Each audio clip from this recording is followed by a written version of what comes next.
Okay, so what if I told you your brilliant winning content strategy was hiding in plain sight? Because it is. Okay, so here's what I mean by that.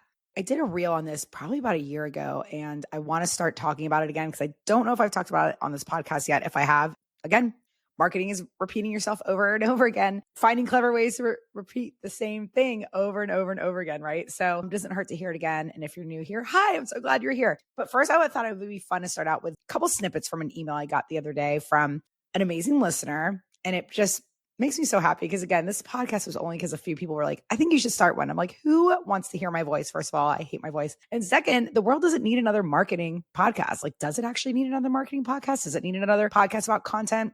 Who actually wants to hear my opinion, right? Any industry you look at nowadays, especially, everyone's creating content, everyone's building, whether it's a side hustle or they're going full time, everything feels oversaturated.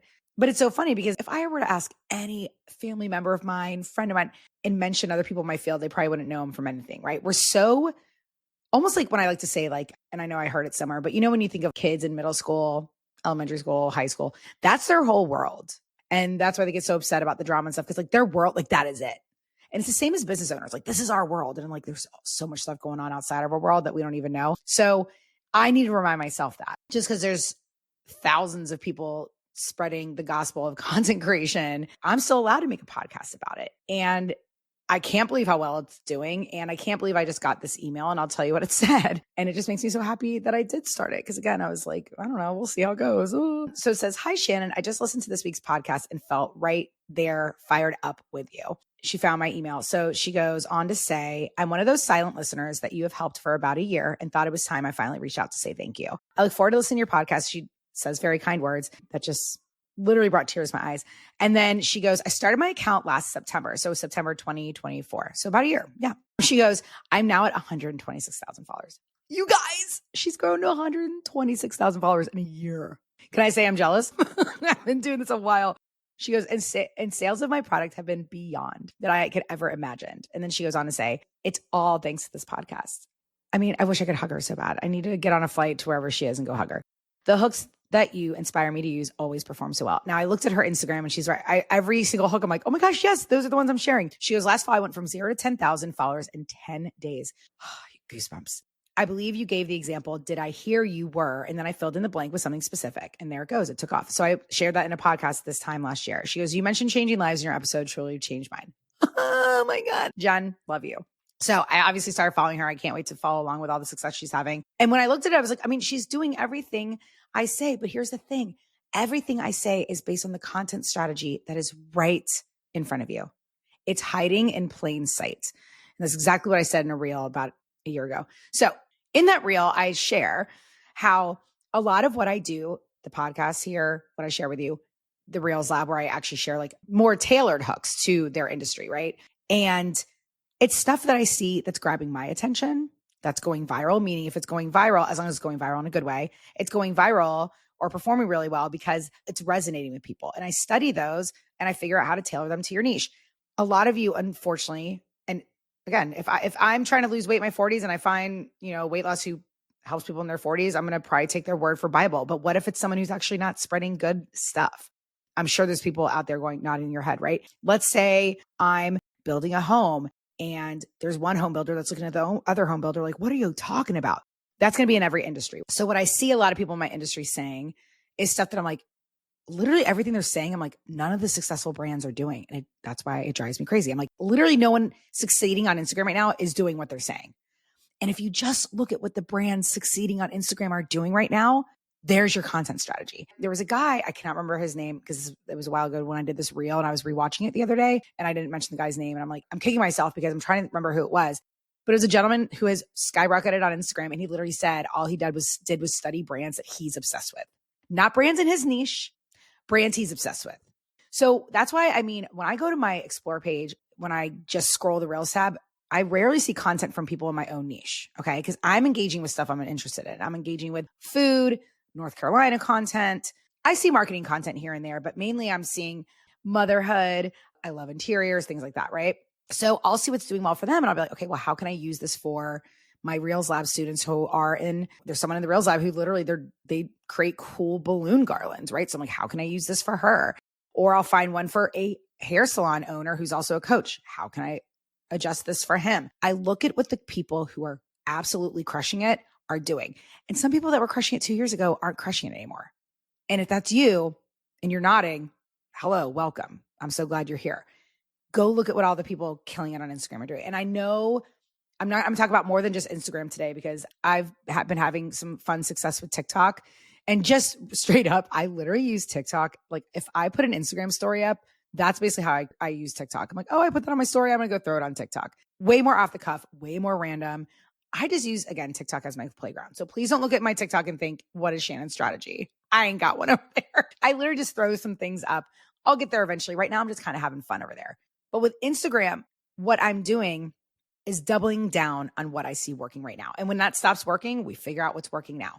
So when I say it's hiding in plain sight, your brilliant, epic marketing strategy is right in front of you. It's the soda brand you like following. It's the mom and pop shop down the street that's blowing up on TikTok or Instagram or whatever it is. And there's one, and I want to shout them out. I know I've shouted them out before. They're called the Nitro Bar. And all their content, they do the same 3 or 4 formulas every week. And let me tell you, they don't look anything like the content that the gurus are telling you to make. They're personal. Even though it's a team, they probably have like 20 staff members. You feel like you walk in that coffee shop and know the staff.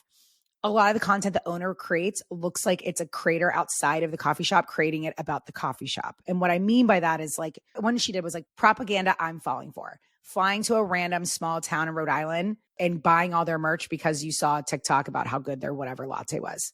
It's the owner in the shop, but it's written as if it's almost like Inception. That. Okay. Wow. I just got really loud. Literally, it's just subliminal is what it is. And we love subliminal. Honestly, their formulas are the same all the time. Another one that they use is, let's make our blah, blah, blah. So let's make our viral pizza bagel together. Let's make our new fall drink together. They do that every week. The other thing they do is they'll interview their staff. Actually, one was really hilarious the other day. He goes, hey, I'm hungover. What would you make me? And the barista's like, here's what I'm going to make you. The other one that they do, how lucky are we to be alive at the same time as blank? So they'll say the blueberry lemonade. I know I've talked about them on the podcast, but 500,000 on TikTok. They probably have about the same on Instagram, but they're putting the same content on TikTok that they do on Instagram. And I'm saying that because a year ago, if I put something on Instagram, I wouldn't put it on TikTok. Now I'm throwing everything I put on Instagram on TikTok just to see what it does. Still doesn't do as well as whatever I put directly on TikTok, because TikTok is just a different culture, whatever. But they have found the magic sauce because they're creating very human content. So if I want to start crushing on TikTok, which I do eventually right now, I got to get Chloe off to school next week, and then I can finally maybe double down and commit. But what I noticed as well on TikTok is those real life moments that I literally will share on stories. And I'm like, oh, you know what? I'll share over there. The other thing I've done well on TikTok with, as well as Instagram, is this new age of carousel posts that are those just literally photos from your camera roll with text on top. Let me talk about that for a second, just so you know. Because again, like I said, your content strategy is hiding in plain sight. As you're scrolling TikTok and Instagram, you will see these everywhere right now. So do them. When you see things going crazy, figure it out and make it. And that's why you're listening. So let me tell you about these carousel posts, because they're absolutely genius. And we'll have them in the show notes if you want to play around with them. And the way I describe them is like they almost look like a short children's storybook. You're going to use real photos from your camera roll.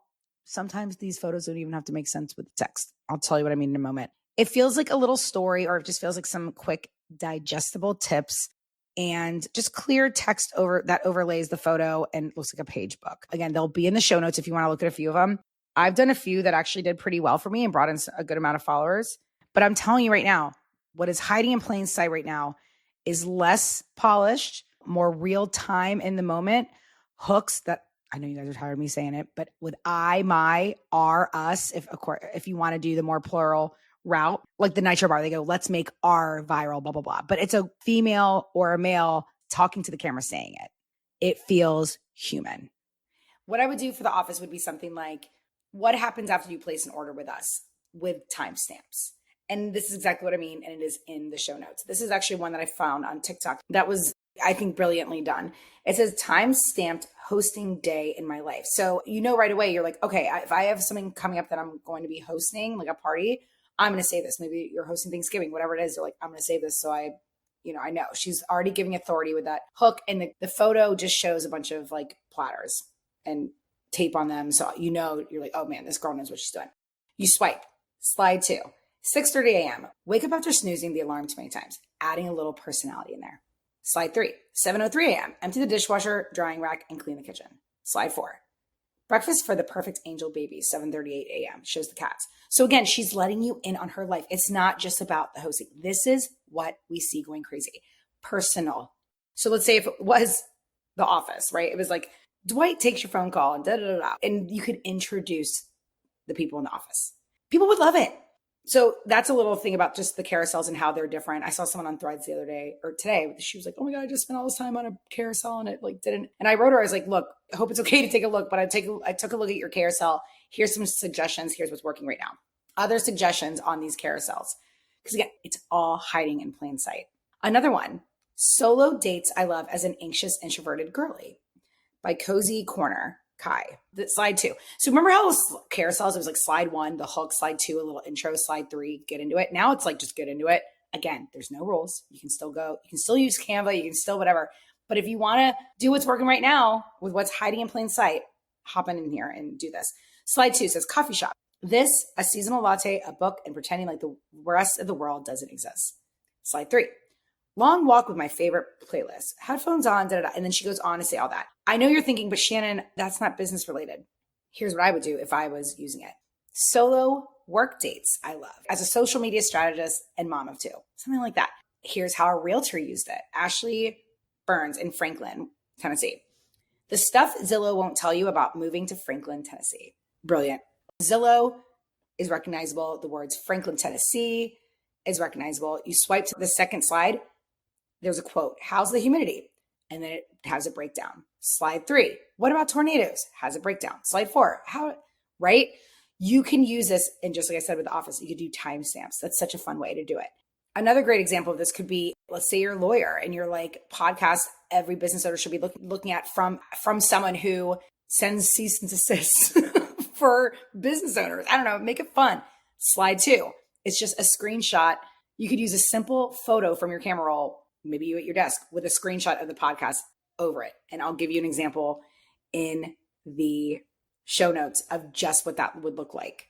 My mindset therapy people, this creator says how to heal from chronic anxiety directly underneath. As someone who started having panic attacks in elementary school, got off the highest doses of SSRIs and healed completely naturally. This is content right now. It is personal, whether you are a coffee shop with 20 employees, you're a law office in the middle of, I don't know, somewhere Mississippi.